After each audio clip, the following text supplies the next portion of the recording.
afternoon, everybody.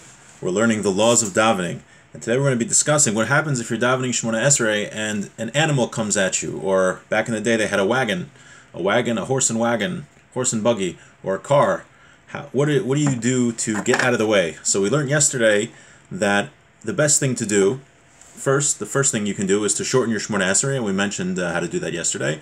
If not, you should try, then you could get out of the way. And the third thing is to speak. So usually it's try to shorten your Shemona Esrei. If you can't do that, then you should try to get out of the way. And if not, then you could speak. So let's read. We're in Kuf Daled Beis 104.2. Hayam ispalo b'derech uba behema o karon kenegdo. You're praying on the road, and then an animal or a wagon starts heading towards you. Right? Probably wasn't the smartest thing to be davening in the road in the first place. So what you should do is you should move away from the road, get out of the road, and don't stop davening. But without that, you shouldn't move until you finish davening. Unless you are in the tachanunim, the supplications which are after the Shemona Esrei, the Elokai Nitzor, after we say after Sim Shalom or Shalom Rav, the prayers after that are called Tachanunim, and we're going to see that the laws of interrupting are a little more lenient over there. So what should you do if you're davening for some reason in the road and an animal's coming towards you, or a wagon, or a car? Get out of the way. Don't stop davening. Just get out of the road and continue davening. So let's see the Mishnah Berurah. Mina derech.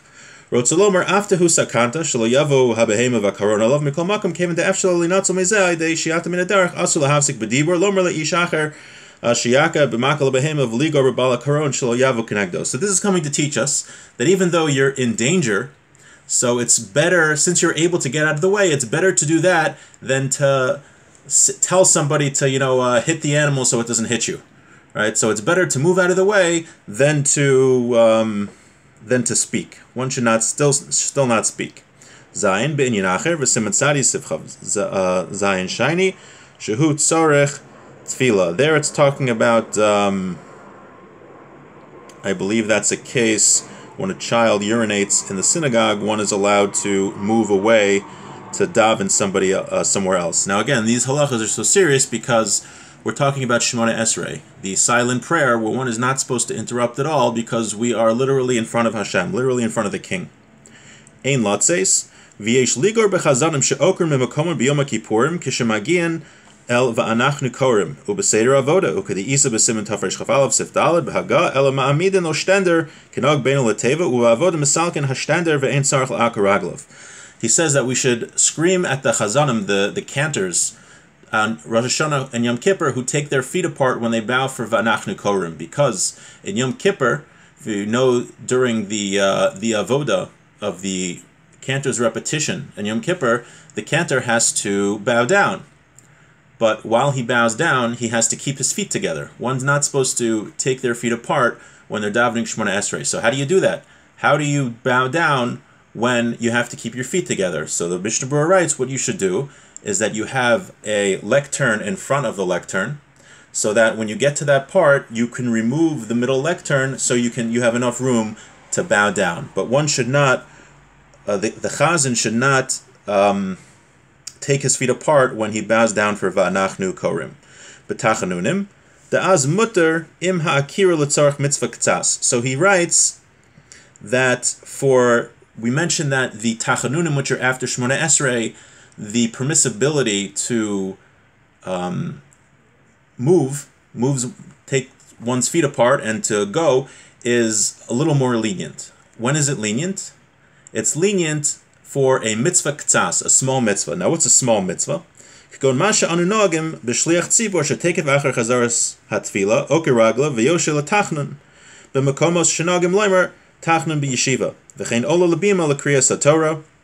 He writes that an example of this, that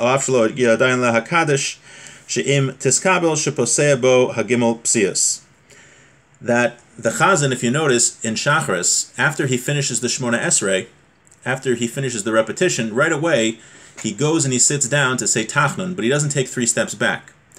That is considered a small mitzvah, a mitzvah k'tzas, to sit down and say Tachnun. So the Chazan, when he finishes the repetition of the Shmona Esrei in the morning, does not need to take 3 steps back before he says Tachnun. Okagon Mada Amrina Begamar Berbi Akiva Shai Adam Manicho Bezavizu Motza Bezavas Acheres Mirov Krios Vishtachavayis Vahanu Betachnunim Shal Acharet Tefillah. He says another example was the Gemara says by Rabbi Akiva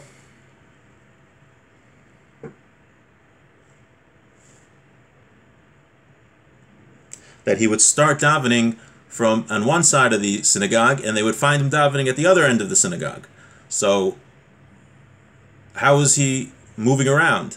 So the Mishnah Berurah says that he was moving around, or he was just so involved in his davening that he was moving. That was only during the supplications, which are after Shmona Esrei, that he was so intense and involved in it that he wound up at the other side of the synagogue. That's considered a mitzvah ktsas. But if, he says, for no other reason, if it's not a mitzvah ktsas, if it's not a small mitzvah, one is not allowed to move during Shmona Esrei until he takes the 3 steps back. So, okay. Okay, Kasav ha'olos tamid. The olos tamid says la'achar shasim hatfila kodem she'amar osei shalom. After somebody finishes davening, before he says osei shalom and takes 3 steps back, ein iser im akaraglav v'mitzvah k'tas kigon shekivdu oso lepsichas Aaron hakodesh be'esha omer mavinu malkeinu. So a similar law is that if you are in the Tachnunim, if you have not yet said Osei Shalom, and you have not taken 3 steps back, and they call you up to open the ark for Avinu Malkeinu, that's considered a mitzvah ktsas, and you can go up without taking the 3 steps back. Sha'olam choshim ze ktsas mitzvah. People believe this is a small mitzvah. Umikol makam nira diyesh lomar kodem lechein yu l'ratzon. But before you do that, you should say yu l'ratzon. So if you notice at the end of Shmona Esrei, after we say Sim Shalom and after we say Shalom Rav, there's a line of you l'ratzonim refi, that is like the finish. That's when Shmona Esrei finishes. So after you say that line, even if you haven't taken 3 steps back, you are allowed to move for a small mitzvah. An example of a small mitzvah is if they call you up to open the ark for Avinu Malkeinu. So just to review what we learned today, if one is davening and first, if one is davening, one is not allowed to move his feet at all. Not allowed to move from the spot unless he's in danger. There's a wagon coming, a car coming, an animal coming, then you can move out of the way. However, we are lenient a little bit after one finishes Shmona Esrei and he's in the Tachanunim. Those are the supplications. That's after Sim Shalom, after Shalom Rav, the Elokai Nitzor at the end. In that case, you're allowed to move for a mitzvah ktsas, a small mitzvah. And an example of a small mitzvah is they call you up to open the ark or something like that. And one should make sure to say yu l'ratzon before they move. And if anyone has any questions, please feel free to send me a message, send me an email, and hope everyone has a beautiful day.